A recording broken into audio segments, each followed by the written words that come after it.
जैसे को तैसा।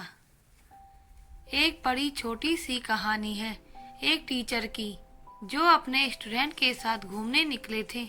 एक गांव से दूसरे गांव जाते हुए और एक शहर से दूसरे शहर जाते, यही उनका घूमने का तरीका था। जो कि घूमने निकले हुए थे तो जहाँ पर भी शाम में रुकते थे वहाँ पर प्रवचन देते और उससे ज़्यादा बात नहीं करते, क्योंकि उन्हें शांत रहना पसंद था।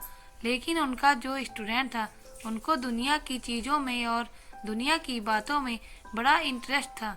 दूसरों जिंदगी में ताका झाकी करने में बड़ा यकीन रखता था और लोगों से ज़्यादा बात करना उसे बहुत पसंद था।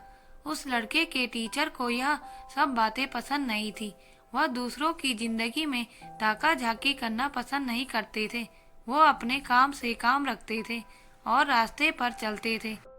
एक सुबह निकले वह ही अपने सफर पर और एक नदी किनारे से उनका गुजर हुआ। उन्होंने देखा कि एक मछुआरा जो है मछली पकड़ रहा था।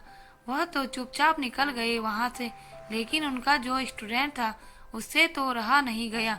वह गया दौड़ करके मछुआरे के पास और उसको अहिंसा का उपदेश देना शुरू कर दिया। तुमको हिंसा नहीं करना चाहिए, यह गलत काम है, वह है ऐसे बोलने लगा। बहुत देर तक उसे मछुआरे को समझाता रहा। मछुआरे ने बहुत देर तक कुछ रिएक्ट नहीं किया, मतलब कुछ बोला नहीं उसको। लेकिन जब वह स्टूडेंट बोला ही जा रहा था और ज्ञान पर ज्ञान दिए जा रहा था, तो जो मछुआरा था वह फिर शुरू हो गया। फिर दोनों के बीच बहस शुरू हो गई। वही कि मछुआरे ने कहा, यह मेरा काम है, मुझे मेरा काम करने दो, तुम क्यों मेरे काम में टांग अड़ा रहे हो। धीरे धीरे बहस बढ़ गई और झगड़ा शुरू हो गया। वह टीचर आगे जा रहे थे। उन्होंने शोर सुना और पीछे मुड़कर देखा तो स्टूडेंट और मछुआरे का बहस शुरू हो चुका है। तो वह दौड़ कर आए और उस स्टूडेंट का हाथ पकड़ा और उसको खींच के वहां से ले चले गए। उन्हें अपने स्टूडेंट की हालत मालूम थी। उसे समझाने लगे कि तुम क्यों उलझते हो लोगों से। स्टूडेंट ने कहा, क्या आपने देखा नहीं टीचर जी, वह आदमी को गलत काम कर रहा है। मैं उसे शिक्षा दे रहा हूँ कि हिंसा नहीं करना चाहिए, अहिंसा का रास्ता अपनाओ। तो टीचर ने कहा, तुम क्यों उसे शिक्षा दे रहे हो और तुम उसके पीछे क्यों पड़े हो। स्टूडेंट ने कहा, मुझे उसे समझाना पड़ेगा, उसे तो कोई सजा नहीं दे रहा है। यहाँ के राजा ने भी कोई ऐसा रूल नहीं रखा है कि ऐसे लोगों को सजा दिया जाए। तो टीचर ने कहा, यहाँ कोई किसी को सजा नहीं देगा, सजा तो खुदा देगा। तुम्हें किसी को सजा देने की जरूरत नहीं है और तुम्हें किसी को समझाने की जरूरत नहीं है। स्टूडेंट ने कहा, वह क्या किसी को सजा देगा। टीचर ने कहा, बस वह वक्त आने पर वह अपना फैसला सुना देता है। हमें इस मामले में पढ़ने की जरूरत नहीं है और हमें किसी से झगड़ा करने की जरूरत भी नहीं है। फिर उनका स्टूडेंट चुप हो गया। टीचर ने समझाई थी बात, इसलिए कुछ बोला नहीं।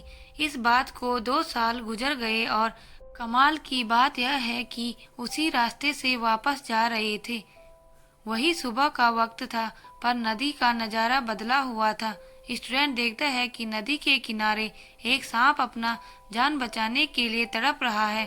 चींटियां उसे नोच कर खा रही हैं। स्टूडेंट को यह भी देखा नहीं गया और दौड़कर भाग गया।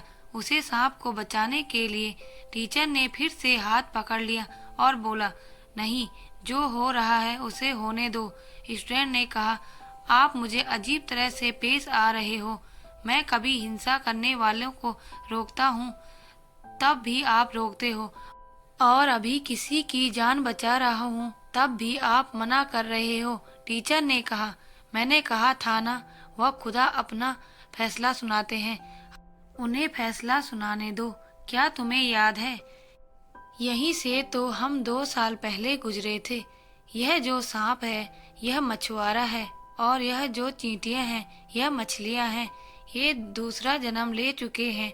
अगर तुम इनको अभी रोकोगे तो फिर यह तीसरा जन्म लेंगे अपनी सजा भुगतने के लिए। अगर आपको हमारी कहानी अच्छी लगी तो लाइक शेयर सब्सक्राइब जरूर करें। धन्यवाद।